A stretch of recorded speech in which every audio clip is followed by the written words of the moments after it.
सदगुरु कहते हैं, ज्ञान हेतु गुरु संत हैं, संत हेतु सद्धर्म। धर्म बिना गुरु ना मिले, कोटिन कीजे कर्म। ज्ञानदाता सदगुरु संत हैं और सदगुरु संतों के मिलने में हेतु सद्धर्म है। धर्म द्वारा अंतःकरण शुद्ध हुए बिना सदगुरु नहीं मिलते, चाहे कोई करोड़ों उपाय करे। एक गांव में एक बलदेव नामक भक्त रहते थे।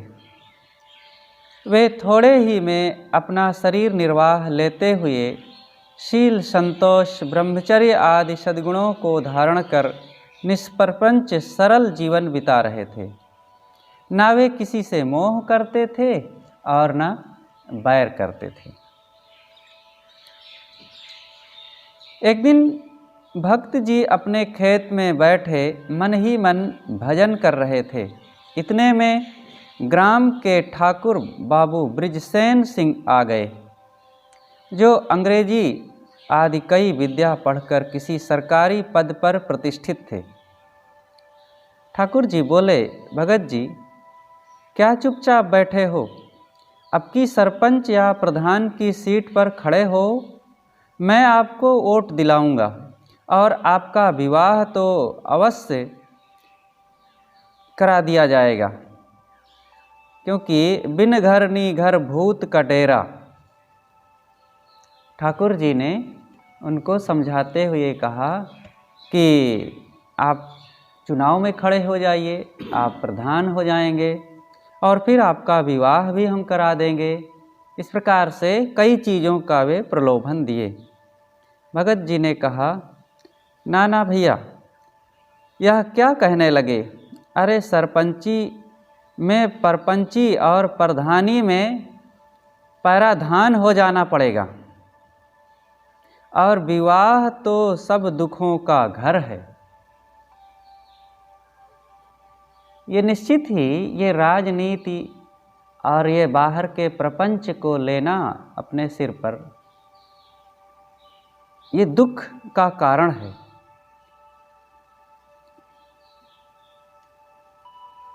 मुझे चुपचाप अपनी कुरिया में भजन करने दो और कुछ नहीं चाहिए। किसने कहा? भगत जी ने कहा कि ये सब बाहर के तमाम आडंबरों में अपने मन को फंसाना ठीक नहीं है। शांत रह करके अपने कर्तव्यों में लग करके भजन साधन में मन को लगाना, ये साधना और साधक का काम है। बहुत इच्छाओं कामनाओं में भटकना उचित नहीं है।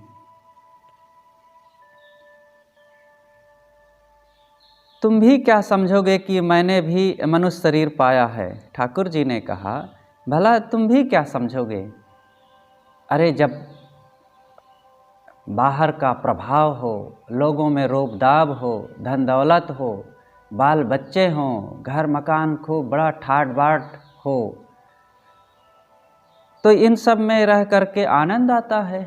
और ये कुछ नहीं, बाहर का कोई ऐश्वर्य नहीं, दिखावा नहीं, तो ऐसा लगता है कि क्या जीवन बड़ा सूना साना है।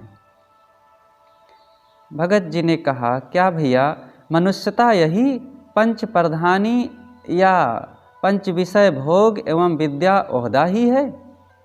मतलब दुनिया में उलझ जाना, तमाम प्रपंच, राग द्वेष और घर परिवार, इन्हीं सब में उलझे रहना, यही जीवन का फल है क्या? सांसारिक भोगों में पड़कर इच्छा ज्वाला बढ़ेगी और मन उसमें और उलझेगा कि सुलझेगा।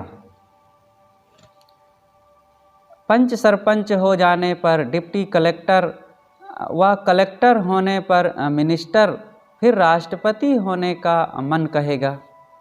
गुरु गुरु कहो, इतने में कहाँ संतोष?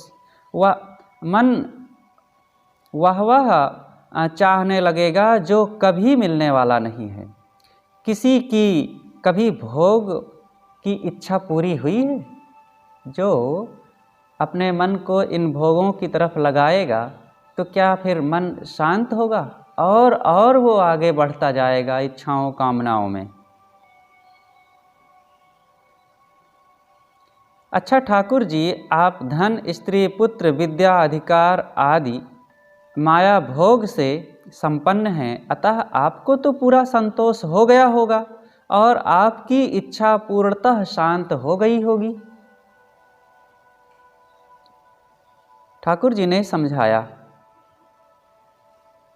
जो इच्छाएं कामनाएं क्या सब किसी की पूरी होती है? अरे भगत जी, जिस प्रकार मुझे सुख शांति है वह मैं ही जानता हूँ। आपसे क्या कहूँ, दिन रात दौड़ते दौड़ते दम फूलता है।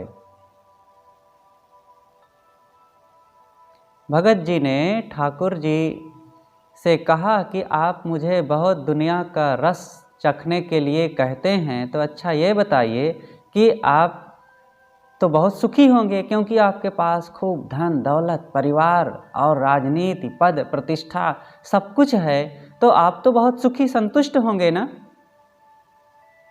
तब ठाकुर जी ने जो बताया था वो ठाकुर जी ने कहा कि वो तो हम ही जानते होंगे कि क्या उसमें आनंद है, और ये सब चीज़ें धन दौलत बाहर की चीज़ों को प्राप्त करके उसमें जो दम घुट रहा है वो बड़ा विचित्र है। बड़े बड़े पद के लिए ऊंचे नीचे पदाधिकारियों की कोशिशें करता हूँ, सगे संबंधियों और मित्रों को प्रसन्न करने के लिए तमाम बातें बनानी पड़ती है, झूठ छल फौरेब करने पड़ते हैं। जब कार्यालय से घर आता हूँ तब स्त्री पुत्र और पुत्र वधुओं की एक ना एक फरमाइशें बनी रहती है। कोई कहे में नहीं रहते, कोई इधर मुंह फुलाए बैठा है तो कोई उधर। 4 हाथ जोड़ता हूँ, 6 हाथ टूटता है। क्या करूँ? भोजन कर लेने के पश्चात जब चारपाई पर लेटता हूँ तब भी चिंताएं नहीं छूटती। चारपाई पर पड़े पड़े ही चिंता सागर में डुबकियाँ लगाया करता हूँ, और भोग से तो मन कभी शांत होता नहीं, क्योंकि तृष्णा कहाँ बुझने वाली। भगत जी, फिर क्यों सांसारिक भोगों को सुख रूप कहते हो?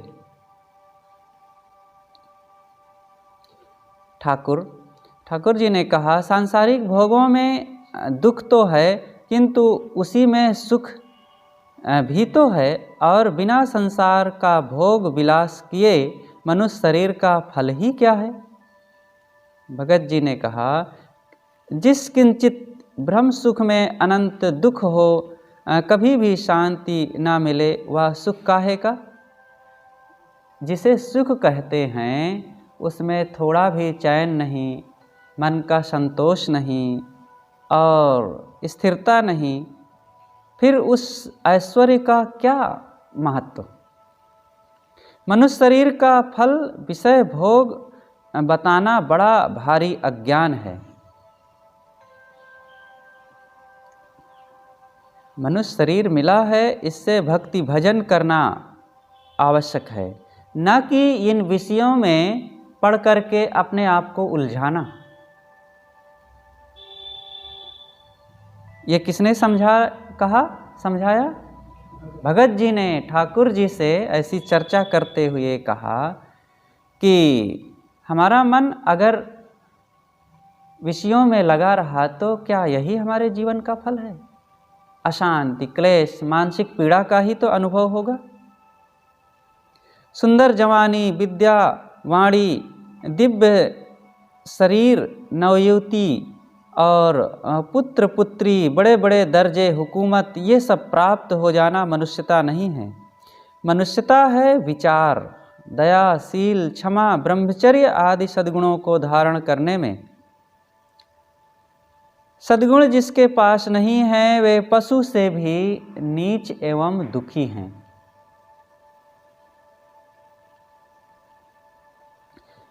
पशु हल में चलते या कोई भी काम करते हैं, शाम को आकर चारा खाते हैं और आनंदपूर्वक सो जाते हैं।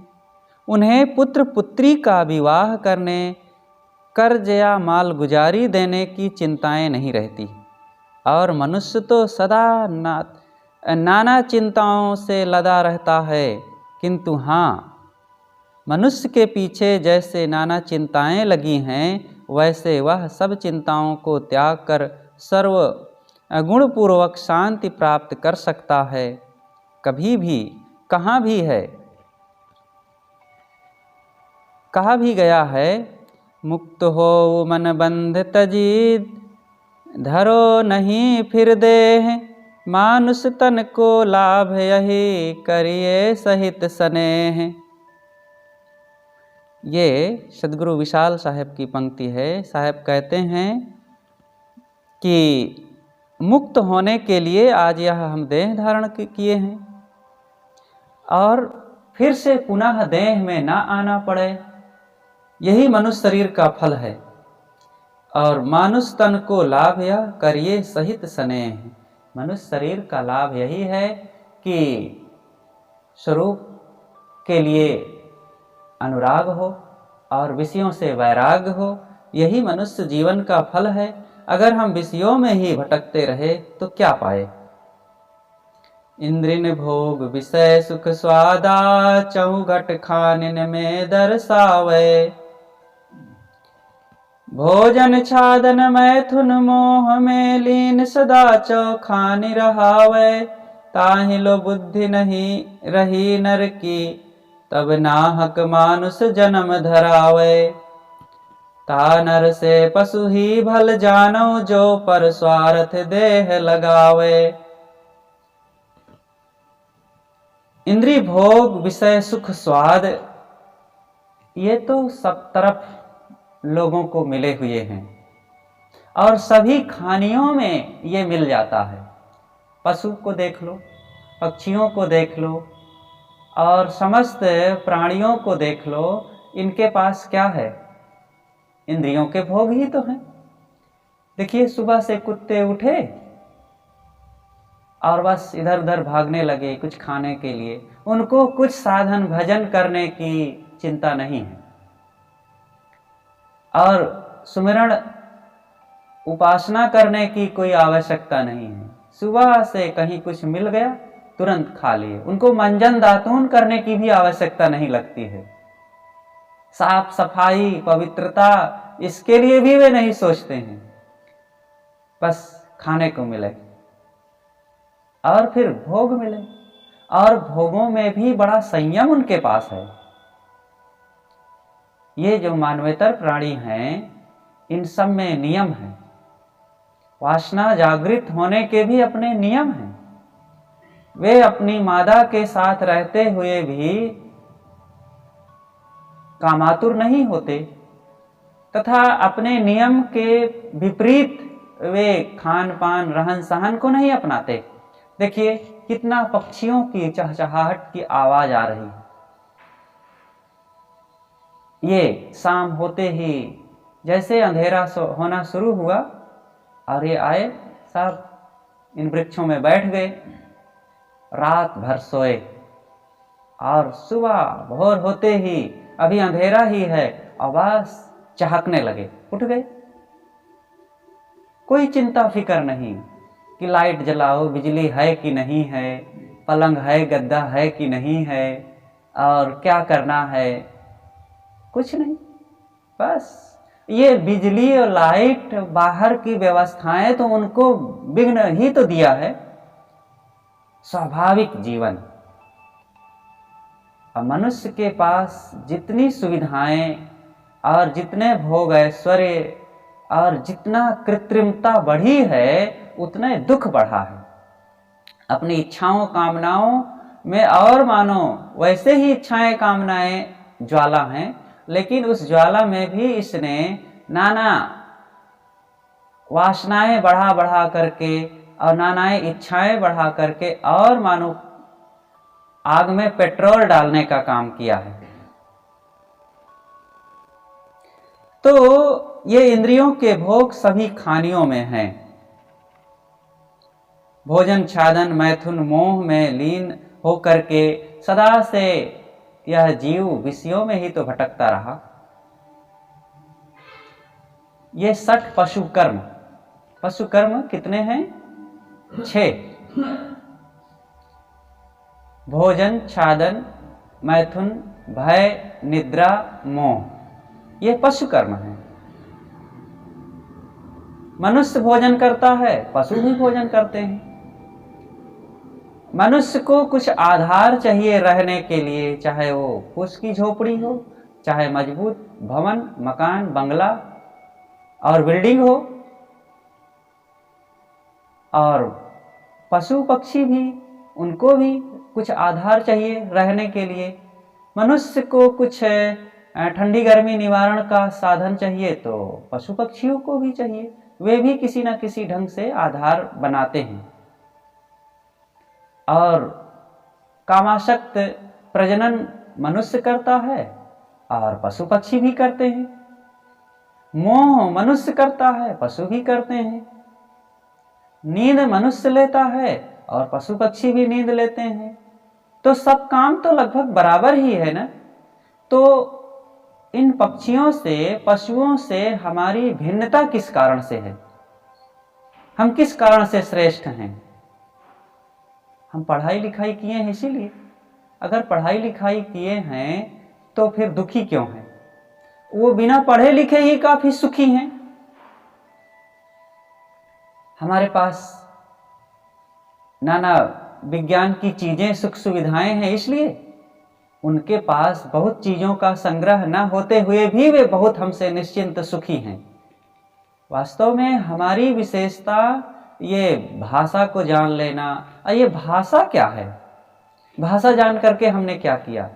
हमने इतना पढ़ लिख करके जिस बात को समझा जाना, वो बिना पढ़े लिखे अपने काम की जरूरत की चीजों को समझ रहे हैं और खोज लेते हैं, उपयोग कर लेते हैं।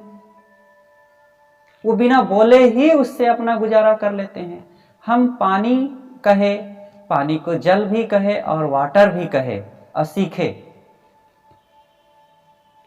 लेकिन वे न जल कहते हैं, न पानी कहते हैं, न वाटर कहते हैं, न सुई कहते हैं। और फिर भी पानी खोज लेते हैं, पानी पी लेते हैं और प्यास बुझा लेते हैं। तो हमारा पढ़ना लिखना क्या महत्व बहुत रखा हमारे लिए? क्योंकि प्यास हमने भी बुझाया, प्यास उन्होंने भी बुझाया। और प्यास बुझाने के लिए हमने बहुत भागदौड़ किया और बहुत इधर उधर पढ़ने के लिए समय गंवाए, और उन्होंने कुछ नहीं किया। काम उनका भी वही हुआ, हमारा भी हुआ। तो कोई विशेषता नहीं हुई इन चीजों को, बाहर की चीजों को जानने के लिए। एक ही चीज में हमारी विशेषता है इन मानवेतर प्राणियों से, वह है कि मन का निष्काम होना, इच्छाओं को समाप्त करके आत्मसंतुष्ट होना। तो साहब कहते हैं कि पशु पक्षी भी वही काम कर रहे हैं जो तुम कर रहे हो। ताहि लो बुद्धि रही नर की, तब नाहक मानुष जन्म नाम धराए। अगर वही बुद्धि है तो व्यर्थ ही है मनुष्य कहलाना। तानर से पशु ही भल जानहु, जो परस्वार्थ देह लगावे।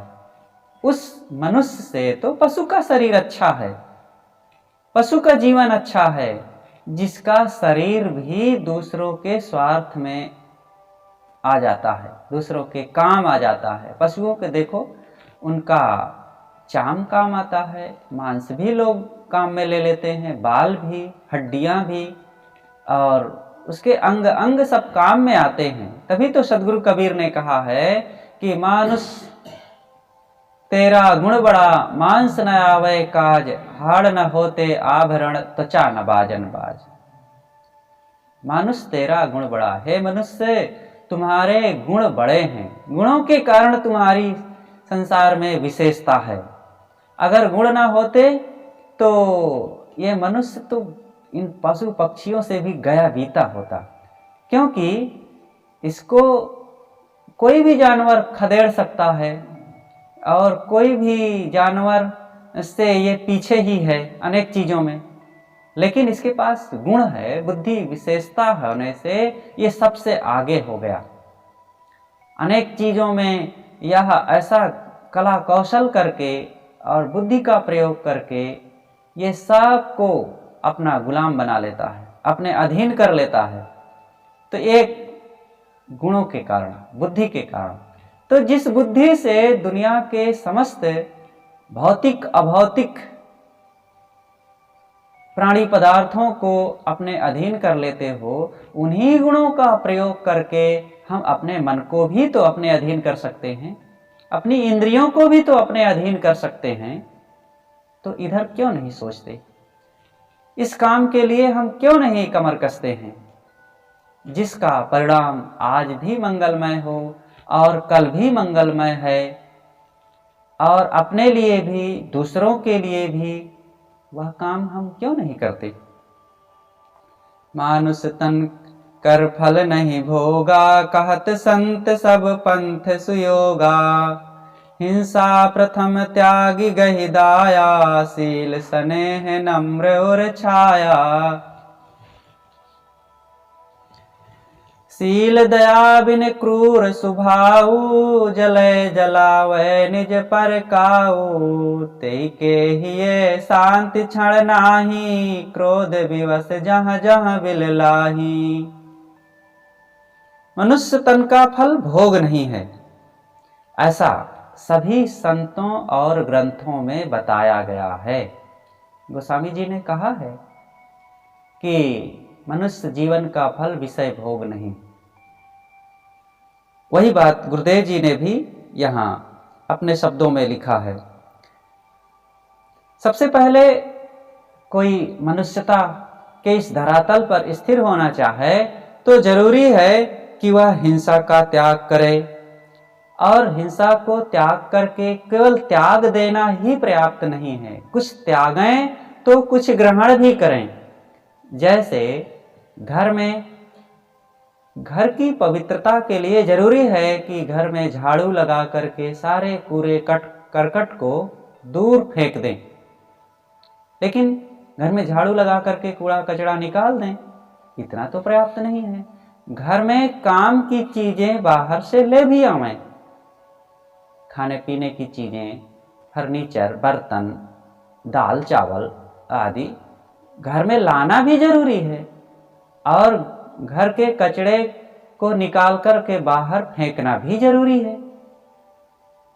तो इसी प्रकार हमारे अंतःकरण का हिंसा आदि दोष दुर्गुण ये कचड़े हैं, इनको सबसे पहले निकाले और फिर सद्गुण दया, क्षमा, सत्य, शील, धैर्य आदि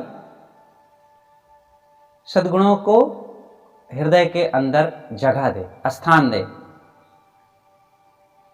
ना स्वयं जले विकारों में, ना दूसरों को जलावे, तब समझो कि उसका हृदय शीतल है। नहीं तो वो क्रोध में बिलबिलाता ही रहेगा जहां तहां। या ते त्यागहु पर संतापा, मलिन विकार हृदय कर पापा।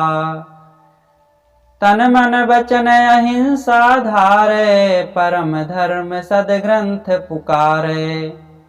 पर धन हरण सताउब काहू, त्यागहु गहु शील समताहू। मध्य मांस मैथुन पर नारी, गांजा भांग व्यसन व्यभिचारी। चोरी झूठ कुटिलता त्यागहु, संत बचन सद्गुण महपागहु। कुकर्म कुसंग त्यागी सब भांति, सतसंगत से ये दिन राती। जेतिक माया जगत पसारा, देह गेह धनपुर परिवारा। क्षणिक दुखद सपना समझानी, तजिया शक्ति विरति रति मानी। इसलिए सारे दुष्कर्मों को त्याग करें, दूसरों को दुख देना भी छोड़ें, मन को पवित्र करके हृदय से सारे पाप को निकाल दें।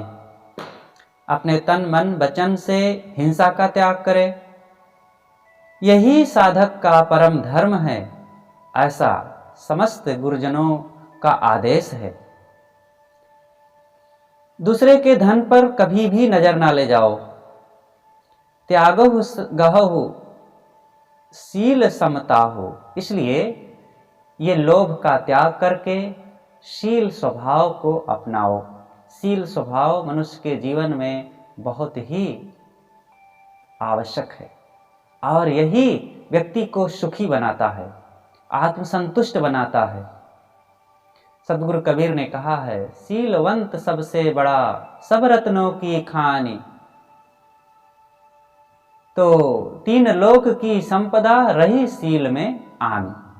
शीलवंत सबसे बड़ा, शीलवान सबसे बड़ा होता है। अब शीलवान होना क्या है, शील के लक्षण क्या हैं? शीलवान व्यक्ति कभी किसी को दुखाता नहीं है अपने मन वाणी कर्मों से, और वो जहाँ रहता है अपने घर में आसपास साफ सफाई रखता है, अपना काम स्वयं कर लेता है। रास्ते में चल रहा है तो कहीं कांटा कंकड़ पत्थर दिखा हटा देता है। कहीं वे किसी के घर में मेहमानी में गया तो किसी को अनावश्यक भार नहीं देता। अपने सुख भोग के लिए किसी को ऐसा खिलाओ, ऐसी जगह मुझे मिले, ऐसा आसन, ऐसे पलंग गद्दा, वो ऐसा नहीं सोचता है कभी। वो थोड़े में निर्वाह करके संतुष्ट रहता है और दूसरों के ऊपर किसी भी ढंग से वो लदता नहीं है। ये शीलवान का काम है। और जो शीलहीन होते हैं वे बेदर्द होते हैं, जहाँ भी रहते हैं वे दूसरों के कष्ट, दूसरा कोई सेवा करने लगा तो बस खिला रहा है तो खाते जाओ, और ये भी नहीं सोचते हैं कि इनके लिए भी बच रहा है कि नहीं। शीलवान सदैव ये ध्यान रखता है कि और घर में है और लोग भी हैं तो इन लोगों के लिए भी बच रहा है कि नहीं, ये ध्यान रखते हुए वे खाते पीते हैं। तो हर चीज में शीलवान विवेक पूर्वक जीवन जीता है और दूसरों की रक्षा करते हुए। इसलिए साधक को शीलवान बनना चाहिए। परधन हरण सताउब काहू, त्यागहु गहु शील समताहु। मद्य मांस मैथुन पर नारी, गांजा भांग व्यसन व्यभिचारी। ये जो तन मन वचन के दोष हैं इन सब का त्याग करें, और ये सब त्यागते हुए कुसंग का, कुकर्मों का त्याग करके सत्संग का सेवन करें। सत्संग एक ऐसी जगह है जहाँ पहुँच करके साधक आत्मकल्याण की बहुत सारी संपत्ति को मानो अर्जित कर लेता है मुफ्त में।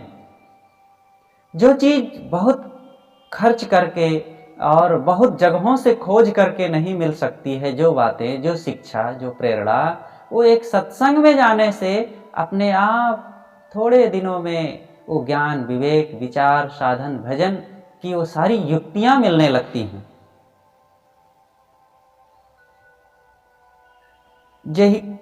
जेतिक माया जगत पसारा, देह गेह धनपुर परिवारा। जितना भी ये तुम्हारा विस्तार है, घर परिवार, रिश्ते नाते, धन दौलत आदि का, इन सब की क्या विशेषता है? साहब कहते हैं, इन सबको छड़िक जानो, सपन कर जानो यह जिंदगानी। ये जिंदगानी कैसी है? आज लगता है कि ऐसा क्यों कहा जा रहा है कि क्षणिक माने, ये तो है और सब दिख रहा है, इतने दिनों से है और हम सब देख रहे हैं, उपभोग कर रहे हैं। ठीक है, कितने दिनों से है और कितने दिन तक उपभोग करेंगे? देखते नहीं है, इसी में क्षण में लोग छोड़ करके चले गए। झूठे सुख को सुख कहे, मानत है मनमोद। जगत चबैना काल का, कछु मुख में कछु बोध। अचानक काल अचानक सबको मारे, बाल वृद्ध ना तरुण विचारे। इसलिए जो क्षणिक संसार है परिवर्तनशील विजाति और हमसे दूर, उसको विवेक द्वारा समझें। ये क्यों? तेही कारण मैं कहत हूं, जाते होए उबार। इसलिए सदगुरु कहते हैं कि मैं इसलिए तुम्हें ये बातें कह रहा हूँ जिससे तुम्हारा मन इन प्राणी पदार्थ तथा भोगों से उपराम होकर, अनासक्त होकर आत्मा चिंतन में, आत्म विवेक में लगे, अपनी तरफ लौटे। या संसार सराय पथिक जीव आवत चलत, कोई न कछु लई जाए, नहीं लावत कछु बांध के। ये संसार सराय है। सराय का मतलब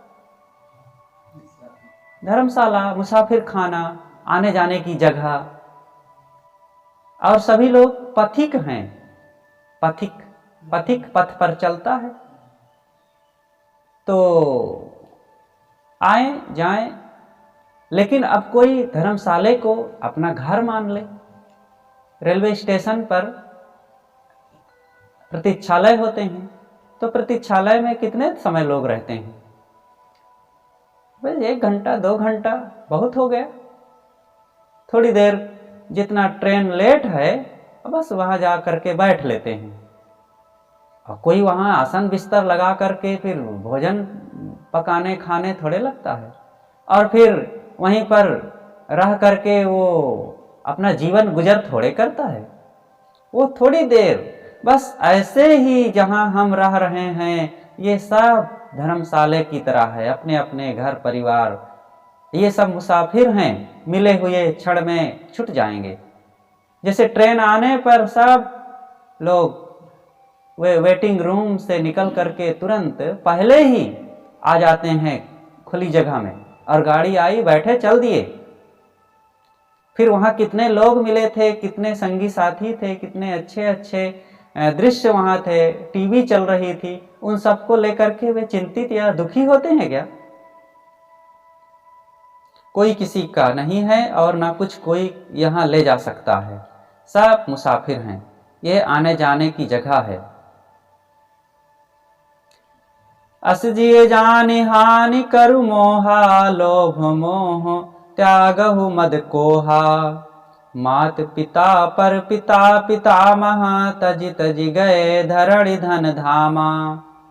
नहीं छेदाम बांधो कोई गांठी, गाड़ी जाड़ी माटी मिली माटी। जीव को लाभ भयो 84, जन्म मरण नाना दुख फांसी। इस प्रकार अस जिए जानि हानि करु मोहा, लोभ मोह त्यागौ मद कोहा। हे जीव, सदगुरु कहते हैं, हे जीव, इस प्रकार विचार करके देखो कि जहां जहां तुम अपने मन को फंसा रहे हो, लोभ मोह कर रहे हो, वहां तुम्हारी हानि ही हो रही है। क्या हानि होती है? लोभ मोह क्रोध काम में पड़ करके क्या हानि होती है? आप कह सकते हैं कि साहब लोभ करते हैं तो धन तो बढ़ता है, और मोह करते हैं तो पुत्र की सेवा ही तो बढ़ती है, पत्नी से प्रेम ही तो बढ़ता है। अरे सेवा क्या करते हैं, धन क्या बढ़ता है? जी जलता है। और लोभ करके फिर कुकर्म बढ़ेंगे, पाप बढ़ेगा, और फिर जो कुछ धन है वो भी चला जाता है।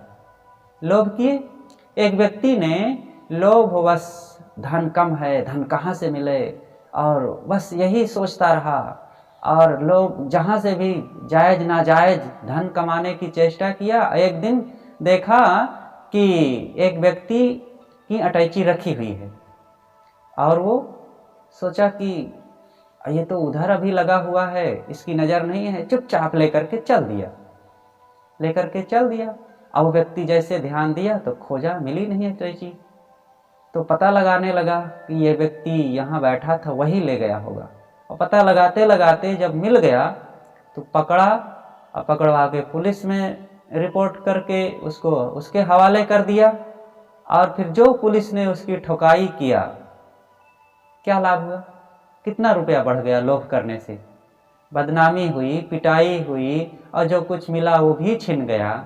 जो देवियाँ बहुत लोभ करती हैं कि हमें सोना मिले, गहना मिले, रुपया मिले, और इसके लिए अपने पतियों को कुछ टार्चर करती रहती हैं, तो एक दिन उनको वह दिन भी देखना पड़ता है कि उनके पति के हाथ पैर में बेड़ी और हथकड़ी लग गई है, क्योंकि वो फिर लाएगा कहीं ना कहीं से कर्म और कुकर्म करके, और फिर एक दिन वो पकड़ा भी जाएगा। सारी कर्मों की कमाई एक दिन सामने आ जाती है। इसलिए ये लोभ मोह क्रोध सब की यही बात है, इसीलिए तो इसे नरक का द्वार कहा गया है। ये काम क्रोध लोभ मोह ये नरक के दरवाजे हैं। अगर नरक के भवन में पहुंचना है तो इन्हीं 4 दरवाजों से किसी एक दरवाजे से आप घुस जाइए और फिर अंदर नरक नरक मिलेगा। और स्वर्ग का दरवाजा क्या है? दया, क्षमा, धैर्य और विवेक। इनके रास्ते से आप स्वर्ग के दरवाजे भवन में पहुंच जाइए। फिर वहां अनेक ऐश्वर्य हैं, फिर वहां शांति, प्रसन्नता, निश्चिंतता, निर्भयता, विनम्रता और सब सुख वहां है। और नरक के दरवाजे से उस नरक भवन में पहुंचे तो वहां सब दुख मिल जाएगा। इसलिए हम मनोविकारों का त्याग करें। माता पिता आदि जो कुछ मिले हैं ये सब घर परिवार ये छूट जाएंगे, और कुछ साथ जाएगा नहीं, ना कुछ साथ ले जा सकते हैं और ना कोई भेज सकता है। जीव के पास केवल उसके कर्मों की गठरी चलती है। वो रुपयों की गठरी नहीं लेके जाता, लेकिन हाँ ले तो जाता है वो कर्मों की गठरी। जैसा किया वो सब कुछ। लोग कहते हैं कि खाली हाथ आए हैं और खाली हाथ जाएंगे। अच्छी बात है, देखने में तो ऐसे ही लगता है, लेकिन ऐसा नहीं है। कुछ ले करके आए हैं यहाँ, सुख दुख पाप पुण्य जो भी ले करके आए थे उसमें तो विवश हैं, लेकिन इसमें अभी काफ़ी कुछ हमारा अधिकार है, स्वावस्था है कि हम क्या ले करके जाते हैं। और खाली हाथ नहीं जाएंगे, बहुत कुछ ले करके जाएंगे। तो क्या ले करके जाते हैं ये सोचें और इसकी तैयारी करें पहले से। और हमें ले करके जाना है पवित्र कर्मों की कमाई, सेवा, दान, भजन, भक्ति, निष्कामता, निर्मोहता, अनासक्ति, आत्मबोध और पूर्ण आत्मलीनता की उस दशा को लेकर के जाएं।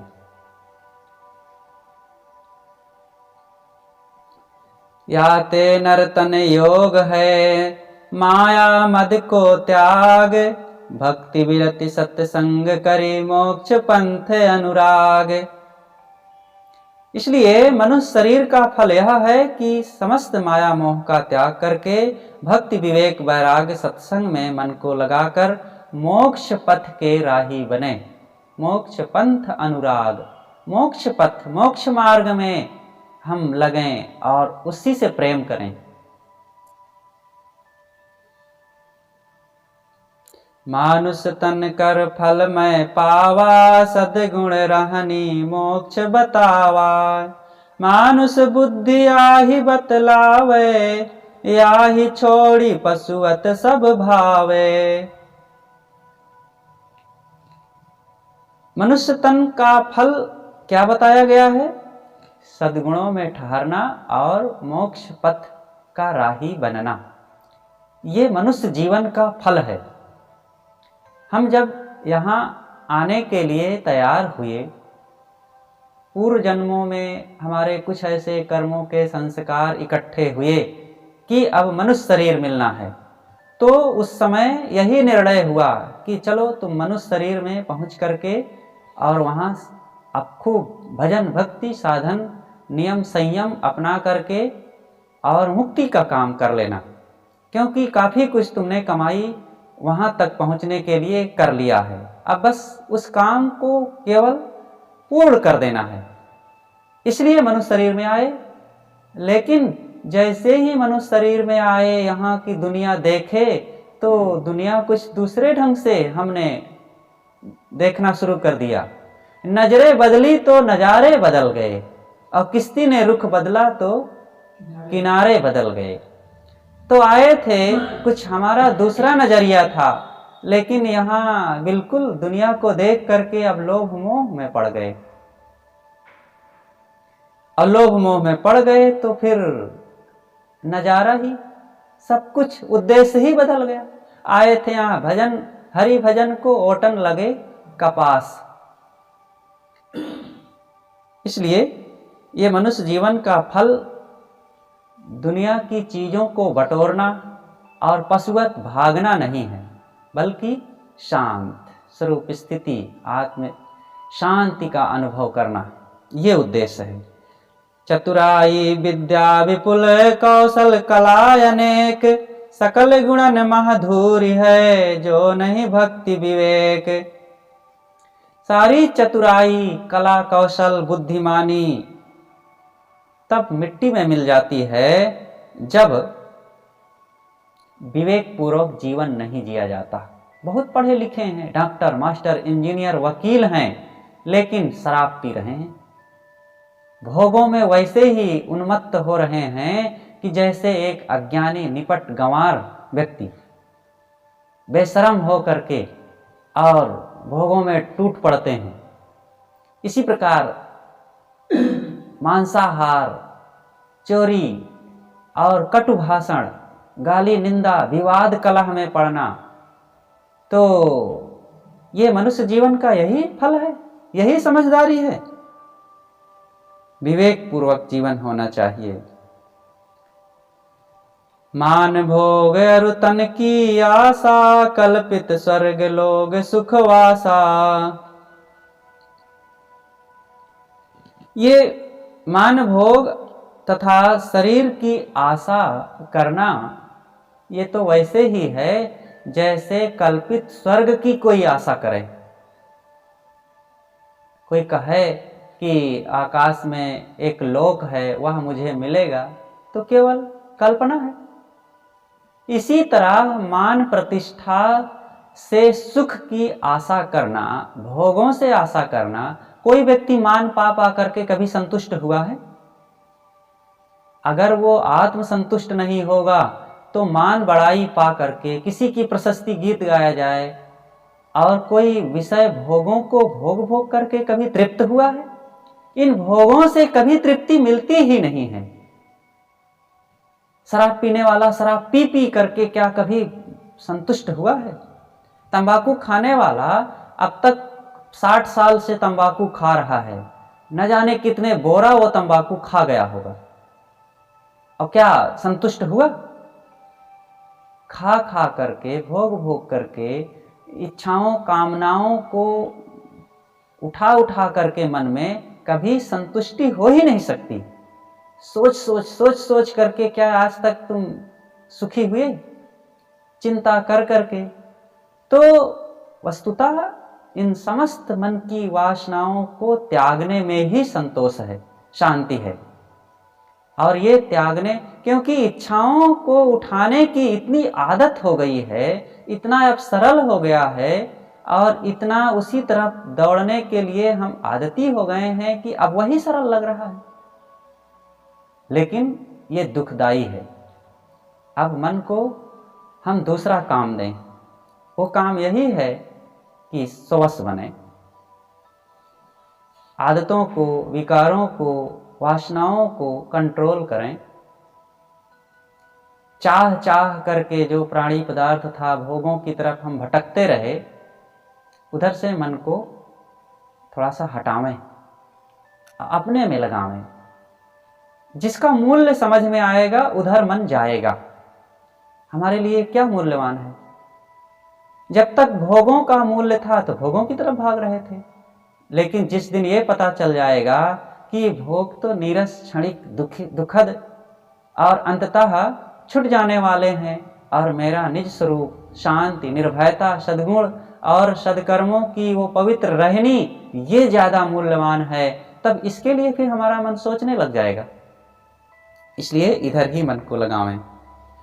सब ही त्याग निर्चाह होए, शांति सरस रस बोर, बिसरि गए संसार सुख, मोर तोर नहीं भोर।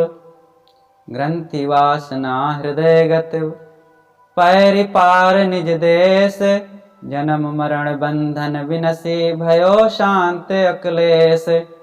मानुष तन को फल यही अरु कर्तव्य तुम्हारे, याहि छोड़ नहीं और कुछ देखो हृदय विचार। समस्त इच्छाओं और बाह्य कर्मों के वेग को छोड़ करके शांत बनो, सरल और विनम्र बनो। विषयों के तरफ जो दौड़ने की आदत थी और मोर तोर में मेरा तेरा करके जिन प्राणी पदार्थों में हम उलझ रहे थे, उन आदतों को छोड़ें। सतगुरु कबीर ने कहा, मोर तोर में जरे जग सारा, धृग स्वार्थ झूठा अहंकारा। तो ये मोर तोर में हम उलझे हुए हैं। ये मेरा घर, मेरा धन, मेरा पुत्र, मेरा परिवार, मेरा शरीर, मेरी जवानी, मेरी सुंदरता, ये मेरा मेरा करके ही तो हम जो मेरा अपना था उसको गंवा बैठे। जो मेरा है उसको हम समझ नहीं रहे, जो मेरा नहीं है उसी को मेरा मान रहे हैं। सतगुरु कबीर और भी कहते हैं, नहीं देखे नहीं भाजिया परम सयान पेहू, जहां न देख तहाँ आप भजाओ, जहां नहीं तहाँ तन मन लाओ, जहां नहीं तहाँ सब कुछ जानी, जहां है तहाँ ले पहचाने। जहां नहीं देखता है वहीं भागा जा रहा है, जहां तुम्हारा कल्याण नहीं है उसी तरफ भागे जा रहे हैं। नहीं देखे नहीं भाजिया परम सयान पेहू। परम सयानी यही है कि जहां कल्याण नहीं है वहां न जाएं, यही समझदारी है। जहां न देख तहां आप भजाओ, उसी तरफ भागे जा रहे हैं जहां दुख है। जहां नहीं तहां तन मन लाओ, जहां तुम्हें शांति नहीं मिल सकती, तुम्हारा हित नहीं है, वहीं तन मन समर्पित कर रहे हो। और जहां है वहां हम पहुंचे। इसलिए अंतर्मुख बने और बहुत दौड़ चुके विषयों में, संसार में, अब लौटें, अंतर यात्रा करें। ग्रंथि वासना हृदय गत, पैरि पार निज देश। ये हृदय में जितनी मोह आसक्ति की वासनाएं हैं, ग्रंथियां हैं, इन सबको तैर करके पार हो और आत्मदेश में लौटो। जगत तजी मनुआ जाहु घरे। हे मन, संसार को छोड़ करके अपने देश में लौटो, आत्मदेश की तरफ चलो। मानुष तन को फल यही अरु कर्तव्य तुम्हार, याही छोड़ नहीं और कुछ देखो हृदय विचार। जीवन जगाओ मोह हटाओ, बंधन छुड़ाओ चेतन का। और न कोई काज तिहारो, जो सोचो निज है तन का। धन जन मिलो मान यस कीरति, राज रियासत सुख मन का। तो ही मिलो देख रे मानुष, तुम हो चेतन बेतन का। यह संसार सराय मुसाफिर, दो दिन आए भोगन का। आज काल में कूच तिहारो, करो स्वरूप विवेचन का। भरम पसारा दुनियादारी, नारी प्यारी तन धन का। क्षण में सब ही नाश दिखावे, जैसे मोती ओसन का। भूल गयो मैं भूल भुलैया में दिन खोयो, अब तो चेतो चेतन का। सीटी बजी रेल अब छूटे, उठो मुसाफिर टेशन का। आज काल में कूच होएगा, वासा होगा बन का। आस अभिलाष किया जो तूने, रह जावे मेरे मन का। ये गुरुदेव जी का एक पद है, बहुत ही मार्मिक भजन है कि जीवन जगाओ मोह हटाओ, बंधन छुड़ाओ चेतन का। कहाँ तक सोएंगे, जगो उठो और मोह को त्यागो, सारे बंधनों को काट कर फेंक दो।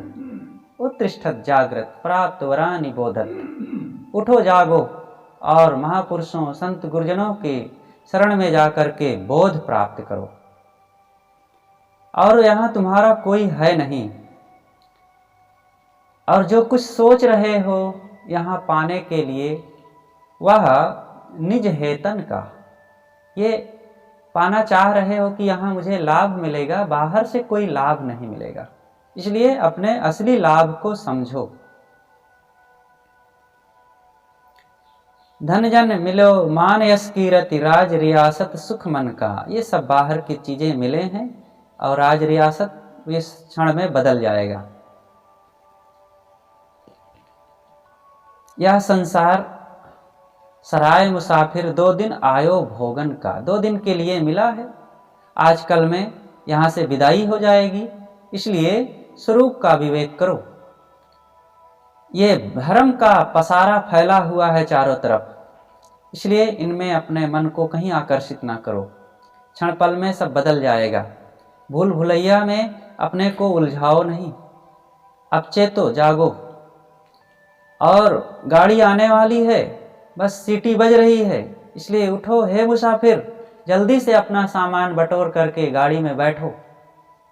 करम करीना लाद के उठकर चालो बाट।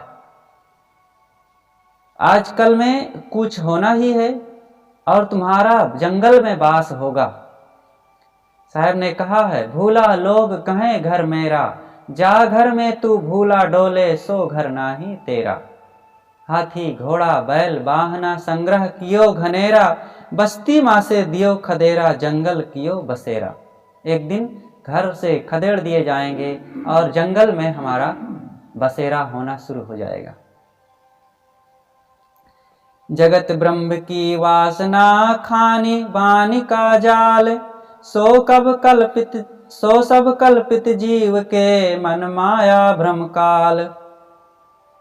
सबकी आशा छोड़ दे जो चाहे कल्याण, दुख सुख फिर हो वह नहीं, जीव स्वतंत्र ही जान।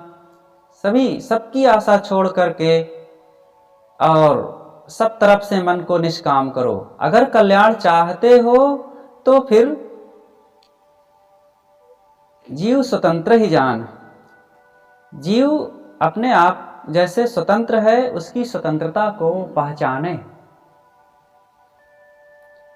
पारख को सत जान के सब और एब हटाए, गुरु युक्ति से फंद तजे निज स्वरूप ठहराए। पारख को सत जान के, पारख किसे कहते हैं? निज स्वरूप ही पारख है। और अपने आप को ये समझो कि मेरा स्वरूप अन्य विजाति जड़ दृश्यों से अलग है। गुरु युक्ति से फंद तजी, उस अलग की चीजों को गुरु युक्ति से, गुरु के निर्णय बोध से ही छोड़ सकते हो और निज स्वरूप ठहराए, अपने आप में लौटना। माया के बहु रूप हैं, लक्ष्य देय नहीं ताहि, निज ही ठोर से काटते संत होए दिल माहि। ये माया के बहुत रंग हैं, मन के बहुतक रंग है, छिन छिन बदलो सोए, एक रंग में जोर है ऐसा बिरला कोय। ये मन अनेक रूप बदल करके, अनेक स्वांग धर करके हमारे सामने आती है। इसलिए अपने लक्ष्य को पहचानो। इन क्षणभंगुर और बदलने वाली चीजों में कहीं भी आकर्षित मत हो। पढ़ना लिखना शिक्षा देना और सुन लेना भी सरल है, किंतु उसे धारण करना कठिन है। जो केवल मोक्ष के ही विरही होंगे, उन्हें पढ़ने लिखने और कहने सुनने से धारण करने में ज्यादा आनंद आएगा। कितने लोग हैं पढ़ाई लिखाई में आनंद आता है, ग्रंथ पढ़ लिए, अमुक शास्त्र पढ़ डाले और आचरण के जगह पर कोरे के कोरे हैं। तो क्या हुआ, बहुत पढ़ना लिखना चातुरी औरो बात सहले, काम दहन मन बस करन गगन चढ़न मुश्किल। तो ये प्रसंग यहीं पर आज समाप्त होता है।